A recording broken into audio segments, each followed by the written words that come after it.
Vamos falar de Quarteto Fantástico com spoiler? É isso mesmo, hoje temos análise com spoiler desse filmaço, que eu já trouxe análise sem spoiler pra vocês, já trouxe primeiras impressões. Caso vocês não viram, vou deixar tudo na descrição. Gravei um vídeo direto quando eu saí do cinema, lá direto do shopping ainda, e depois ainda gravei um vídeo sem spoiler aqui de casa, com mais calma e colocando todas as minhas emoções no lugar. E agora chegou o momento de falar com spoiler desse filme. Então, a partir daqui, vai ter spoiler e vai ter imagem do filme. Toma cuidado, vamos falar do final, vamos falar do pós-crédito e vamos falar de visualmente, Galactus, Surfista Prateado, tudo mais. E com imagens, tá? Então, fica até o final e vem comigo pra desbravar esse filme com spoiler. Bom, rapaziada, vamos lá. Vamos falar sobre esse filme com spoiler. E a primeira coisa que eu quero falar é que eu reassisti o filme. Eu reassisti o filme, não me aguentei. Reassisti o filme. A segunda vez eu gostei ainda mais. Eu gostei demais, chorei de novo. Pô, inacreditável, né, velho? Inacreditável. Eu tô com meio vermelho aqui porque eu tava chorando desse filme de novo, velho. De novo. E percebi algumas coisas a mais que talvez eu não tenha percebido da primeira vez. E agora eu tô pronto pra falar sobre esse filme com spoiler com vocês. Vamos começar falando sobre os 5 minutos que tinham falado pra gente, tinham mostrado pra gente aquele clipe exclusivo, aqueles 4 minutos, 4, 5 minutos exclusivos do filme na Premiere. Então, tá faltando muita coisa lá. Nesses 5 minutos, temos o Homem Toupeira e a Subterrânea, que tá incrível visualmente. Parece que é retirado dos quadrinhos visualmente, com aquelas cavadeiras giratórias, tipo dos Incríveis, sabe? Com o povo da Subterrânea igualzinho dos quadrinhos. O Mowman, o Homem Toupeira, caracterizado com aquela capa verde, pô, idêntico. Idêntico. Se bem que no final no resto do filme ele aparece só de óculinho, com uma roupinha básica, ou de terno. Mas a primeira aparição dele no filme, assim, parece que tá tirado do quadrinho. E falando de cena tirada do quadrinho, nesses 5 minutos iniciais temos uma referência direta à primeira capa do primeiro quadrinho de Quarteto Fantástico. Eu vou fazer um vídeo aqui sobre referências, porque esse filme tá lotado de referência. Lotado de referência. E eu vou fazer um vídeo só de referências, mas eu precisava falar, né? Que tem a cena do Giganto. Aquela cena que foi um comercial, que a gente falou que não estaria no filme, realmente aquela cena não está. Aquela cena com aquele visual, com aquele CGI não está. Tem uma cena que eles estão lutando com o Giganto e mostra eles lutando com o Giganto nesses 4 anos. E é incrível, incrível. É literalmente a capa do primeiro quadrinho do Quarteto Fantástico na telona. Cara, que sabor que pra fã do Quarteto Fantástico. Eu imagino pra quem seja muito fã de Quarteto Fantástico, assim como eu sou de Homem-Aranha, por exemplo. Deve ter pirado quando viu isso. Pessoas mais velhas que leram o quadrinho quando lançou, deve ser uma experiência, porra, absurda. Eu, quando eu vi, eu já fiquei feliz. Imagina quem leu na época, por exemplo. Porra, vai se deliciar com esse tipo de coisa. É negócio de você olhar e falar, caralho, obrigado. Obrigado, Marvel, porque é incrível, é lindo de se ver. Eu me emociono, porque é lindo de se ver. É literalmente o pedaço da primeira capa do primeiro quadrinho de 61 colocado na tela. Eles conseguiram fazer essas referências nesse estilo, nesse tipo. Bom, outra referência também que eu posso falar aqui que tem, falando de spoilers, é da Lativéria. Falam da Lativéria demais. Não falam, né? Eles mostram referências da Lativéria. Bandeiras, tem a cadeirinha da Lativéria ali sem o seu representante, naquela reunião da Fundação Futuro, que inclusive, porra, a Fundação Futuro tá incrível aqui. A Sue Storm como a gestora, a pessoa que criou a Fundação Futuro é absurdo. Não, ela não é a líder, tá?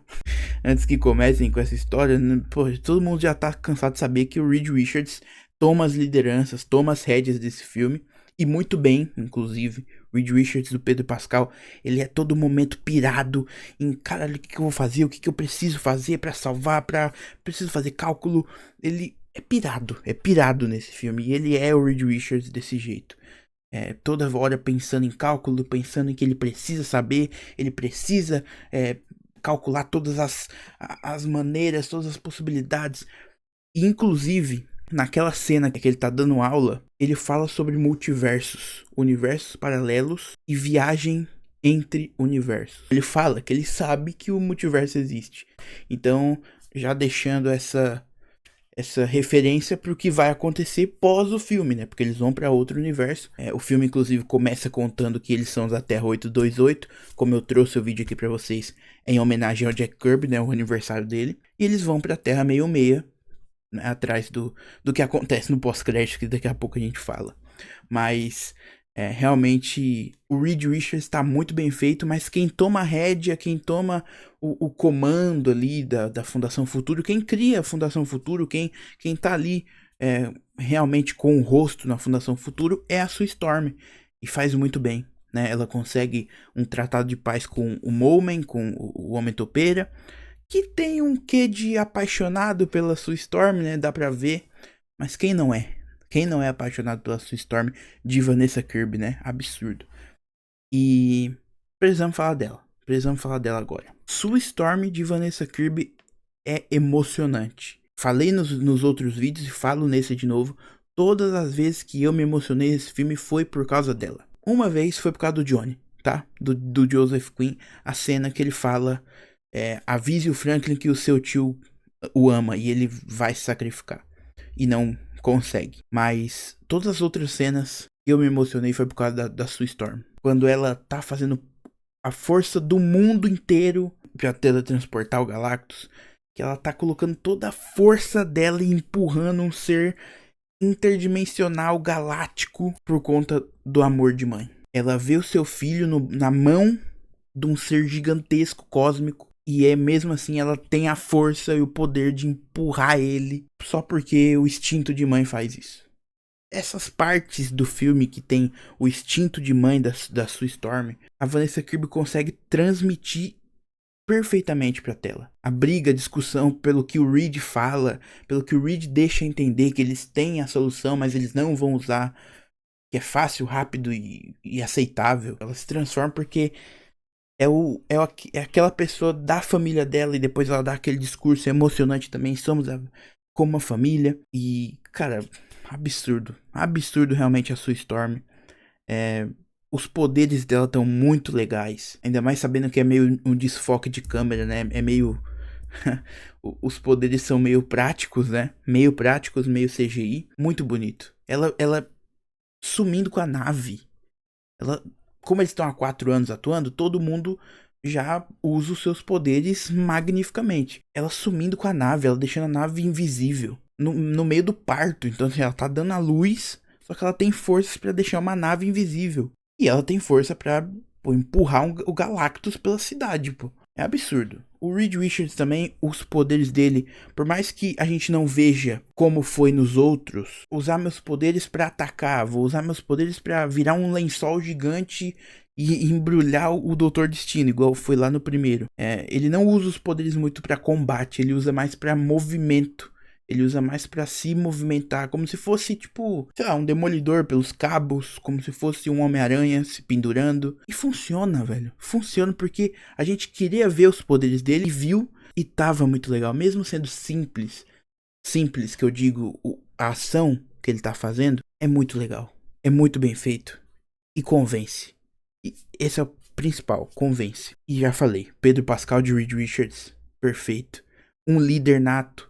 Um cara que tá todo momento tentando saber o que vai acontecer, tentando sempre estar 2 passos na frente, tentando sempre resolver os problemas, não só dele, mas de todo mundo. O cara que tem as ideias assim, né? Então, por isso possibilita a gente de aceitar o roteiro tão normal. Eu sei, muita gente vai falar que ele é repetido, esse negócio de derrotar o vilão assim, mas é um roteiro simples e funciona porque tem um cara inteligente como Reed Richards. Só funciona por isso. Ben Green. Vamos falar do Ben Green. Finalmente ele fala, tá na hora do pau, né? Quando o Johnny joga ele não, ele vai voando, né? Carregando o Ben até o Galactus, que ele dá um porradão no Galactus. E ele fala, tá na hora do pau. E, pô, muito legal. Muito legal. Na sala de cinema foi muito legal de assistir esse negócio de todo o filme ficar impressionando ele. Tá na hora do quê? Tá na hora do quê? E daí, quando precisa, ele mesmo fala, tá na hora do pau, tá bom, vamos. Porque ele tem esse instinto também, ele fala todo momento que quer bater em alguém, que gosta de bater, que gosta de dar soco. Então, nesse momento da luta final, o Johnny fica pressionando ele e ele finalmente cede. E funciona, cara. Muito legal. Arrepia. Todo mundo fica louco no cinema. É muito legal. E ele tem os seus, como eu falei, né, nas outras análises, ele tem os seus dramas, os seus medos. O seu receio é meio obscuro. Eu gostaria de ver mais, inclusive, do Ben Green. Eu acho que ficou faltando um pouco. Mas ele tem algo ali que é muito precioso e que ele passa sem precisar falar. Ele passa pra gente sem precisar estar falando isso. A tristeza que ele sente, a solidão que ele sentiu durante os 4 primeiros anos, a rejeição, talvez, de certos olhares, a insegurança também de chegar e conversar e se relacionar realmente. E ele é o que mais sente quando a população odeia eles. Johnny, eu já falei dos poderes dele, tá muito legal.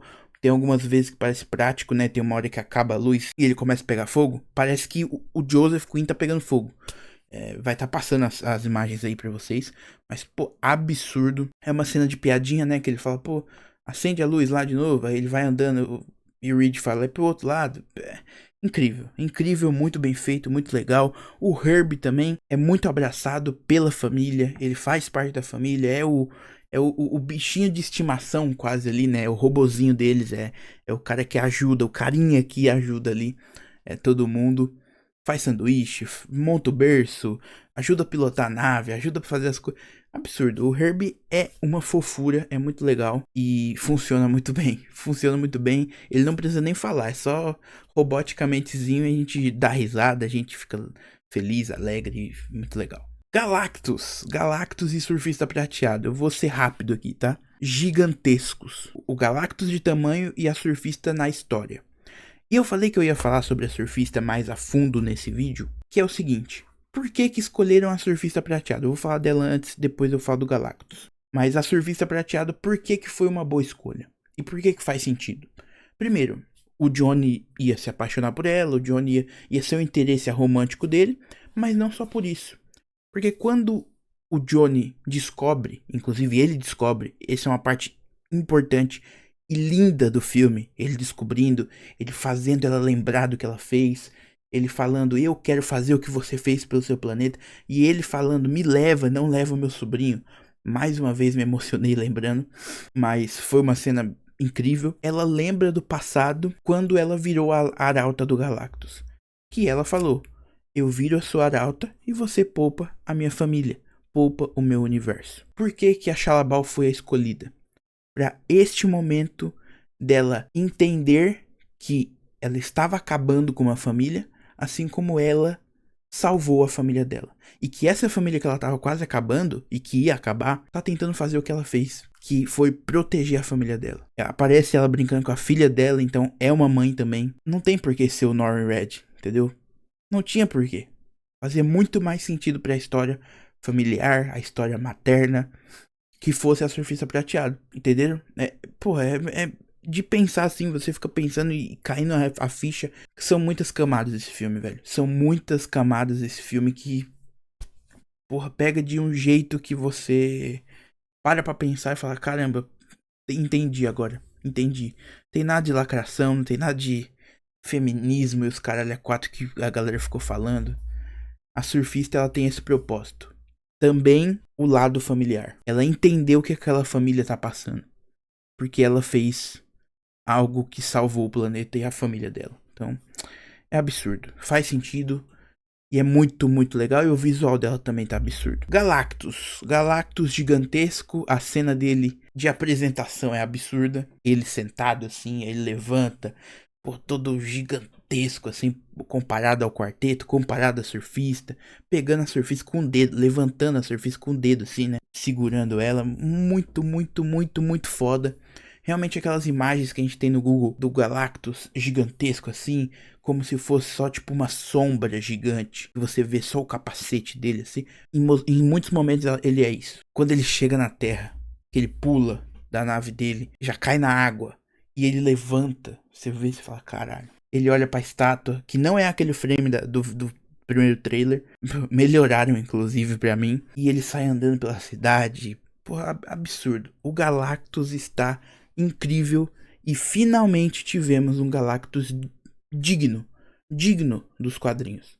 Assim como tivemos um Quarteto Fantástico digno pela primeira vez. E aí, eles terminam o filme. Sue Storm morre no final, fazendo todo aquele sacrifício materno incrível, emocionante. Inclusive ela cai, se vocês perceberem, né? Quando ela tá estirada no chão e já sem vida, ela tá formando 4 com as pernas de Quarteto Fantástico. Eu achei isso irado. Deve ter sido uma referência, eu acho que não deve ter sido por acaso, né? Mas muito legal esses pequenos detalhes. E na hora que o Franklin Richards começa a chorar, ele é colocado no peito dela e ele toca ela e ela acorda. O olho brilha cosmicamente, não é um brilho do poder dela, é um brilho cósmico. Ela acorda e fala, ele não é igual a gente, ele é algo a mais, cara. Cara, eu sabendo do que ia acontecer. Eu sabia o que ia acontecer. Quando eu tava assistindo no cinema, eu falei, pô, aquele roteiro acertou. O roteiro tá certo, ela vai morrer e ele vai reviver ela. Só que na minha cabeça não tava funcionando isso. Minha cabeça eu tava, meu Deus, que negócio incrível, meu Deus, que negócio emocionante. E eu tava assim, ó, enxugando a lágrima, que eu tava inundando a minha cadeira. Eu tava chorando, sem de ver a cena do jeito que foi construída. Mesmo sabendo o que ia acontecer. E é o que acontece, né? O que eu trouxe nos roteiros vazados. Ela morre, fazendo todo o esforço do mundo, materno, pra salvar sua criança, sua família. O Johnny tenta fazer o sacrifício e é a cena que eu desabo de vez. A surfista impede e vai com Galactus pra sabe Deus onde. E aí, Franklin Richards revive ela e são felizes para sempre. Pós-crédito, tá? Vamos falar do pós-crédito, já que a gente já falou do final. Pós-crédito também é o que eu trouxe pra vocês, tá? Tá lá sentada a Sue Storm com o Frank Richards. 4 anos depois, então não são alguns meses, são 4 anos depois. O Franklin já tá mais mocinho, já tem um cabelo maior, já tá conversando. E ela vai buscar um outro livro pra ele. Quando ela volta, ela sente uma presença, já ativa seus poderes. Quando ela olha, temos o Doutor Destino segurando a sua máscara, ele não fala, ele não mostra o rosto, e o Franklin tocando em seu rosto, ou seja, vendo as cicatrizes, né, óbvio, e tocando no rosto dele. E aí eu fico me perguntando, eu já criei uma teoria do pós-crédito, mas eu vou falar só no vídeo dedicado ao pós-crédito. Eu vou fazer um vídeo só dedicado ao pós-crédito, teorizando por que o Franklin Richards estava tocando o rosto do Doutor Destino. É o Doutor Destino que aparece. Esse é o pós-crédito, o outro é um desenho, né, tudo mais, vocês já sabem. Eu tô cansado de saber, já deve estar rondando na internet também. É um negócio mais leve, descontraído. O primeiro, que é o mais importante, vemos o Doutor Destino com seu traje clássico em contato com Franklin Richards. E deve roubá-lo, e aí aparece a tela. O Quarteto Fantástico retornará em Vingadores Doomsday.